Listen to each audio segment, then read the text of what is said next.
Hello दोस्तों, हमारे YouTube channel story वाला मैक्स को लाइक एंड सब्सक्राइब करें। सोने का खेत। बादशाह अकबर के शयन कक्ष में सफाई करते हुए एक सेवक के हाथ से गिरकर उनका पसंदीदा फूलदान टूट गया। फूलदान टूटने पर सेवक घबरा गया। उसने चुपचाप फूलदान के टुकड़े समेटे और उन्हें बाहर फेंकाया। अकबर जब शयन कक्ष में आए तो उन्हें अपना मनपसंद फूलदान नदारद दिखा। उन्होंने सेवक को बुलाकर उसके बारे में पूछा तो डर के मारे सेवक ने झूठ कह दिया। जहां पनाह में वह फूलदान साफ करने घर ले गया था। इस वक्त वो वहीं है। अकबर ने सेवक को तुरंत वह फूलदान घर जाकर लाने का आदेश दे दिया। यह आदेश पाकर सेवक के पसीने छूटने लगे। बात छुपाने का कोई औचित्य न देख उसने अकबर को सब कुछ सच सच बता दिया और हाथ जोड़कर माफी मांगने लगा। अकबर फूलदान टूटने की बात पर तो उतने नाराज नहीं हुए, लेकिन उन्हें सेवक का झूठ बोलना हजम नहीं हुआ और उन्होंने उसे फांसी की सजा सुना दी। सेवक गिड़गिड़ाता रहा, लेकिन अकबर ने उसकी एक न सुनी। अगले दिन अकबर ने दरबार में इस विषय को चर्चा का मुद्दा बनाया और दरबारियों से पूछा, क्या आप में से किसी ने कभी झूठ बोला है? सारे दरबारियों ने एक स्वर में इनकार कर दिया। जब अकबर ने बीरबल से पूछा तो बीरबल बोला, जहां पनाह, हर इंसान कभी ना कभी झूठ बोलता है। मैंने भी बोला है। मुझे लगता है कि जिस झूठ से किसी को नुकसान न पहुंचे उसे बोलने में कोई बुराई नहीं है। बीरबल की बात सुनकर अकबर गुस्सा हो गए। उन्होंने उसे फांसी की सजा तो नहीं सुनाई, किंतु उसे अपने दरबार से निकाल दिया। बीरबल तुरंत दरबार छोड़कर चला गया। उसे अपनी चिंता नहीं थी, किंतु बिना बात के सेवक का फांसी पर चढ़ जाना उसे गवारा नहीं था।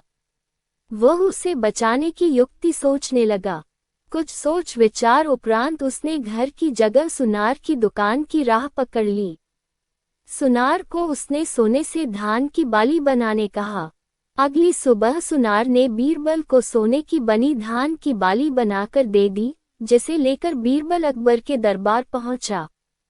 दरबार से निकाले जाने के बाद भी वहां आने की बीरबल की हिमाकत देखकर अकबर नाराज हुए, लेकिन बीरबल ने उन्हें अपनी बात सुनने के लिए किसी तरह राजी कर लिया। वह सोने की बनी धान की बाली अकबर को दिखाते हुए बोले, जहां पनाह, एक बहुत ही महत्वपूर्ण बात आपको बतानी थी, इसलिए मुझे यहाँ आना पड़ा। कल शाम घर जाते समय रास्ते में मेरी मुलाकात एक सिद्ध महात्मा से हुई। उन्होंने मुझे ये सोने की धान की बाली देकर कहा कि किसी उपजाऊ भूमि में इसे लगा देना, इससे उस खेत में सोने की फसल होगी। मैंने एक उपजाऊ भूमि खोज ली है। मैं चाहता हूँ कि सभी दरबारी और आप भी इसे लगाने उस खेत में चलें। आखिर देखें तो सही कि महात्मा की कही बात सच है या नहीं। अकबर बीरबल की बात मान गए और दूसरे दिन एक नियत समय पर खेत में पहुंचने के लिए दरबारियों को आदेशित कर दिया। अगले दिन सभी नियत समय पर खेत पर पहुंचे। अकबर ने बीरबल को सोने से बना धान का पौधा खेत में लगाने को कहा, लेकिन बीरबल ने इनकार करते हुए कहा, जहां पनाह, महात्मा ने ये पौधा देते हुए मुझे निर्देश दिया था कि जिस व्यक्ति ने कभी झूठ न बोला हो उसके द्वारा लगाने पर ही खेत में सोने की फसल होगी। इसलिए मैं तो ये पौधा लगा नहीं सकता। कृपया आप दरबारियों में से किसी को ये पौधा लगाने का आदेश दे दीजिए। अकबर ने जब दरबारियों से धान का वह पौधा लगाने कहा तो कोई सामने नहीं आया। अकबर समझ गए कि सभी ने कभी ना कभी झूठ बोला है। तब बीरबल ने वह पौधा अकबर के हाथ में दे दिया और बोला, जहां पनाह, यहाँ तो कोई भी सच्चा नहीं है, इसलिए ये पौधा आप ही लगाएं। लेकिन अकबर भी वह पौधा लेने में हिचकने लगे और बोले, बचपन में हमने भी झूठ बोला है। कब ये याद नहीं, पर बोला है, इसलिए हम भी ये पौधा नहीं लगा सकते।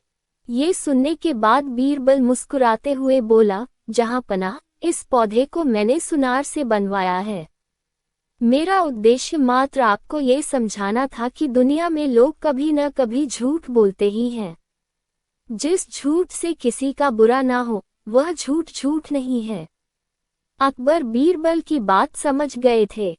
उन्होंने उसे वापस दरबार में स्थान दे दिया और सेवक की फांसी की सजा माफ कर दी।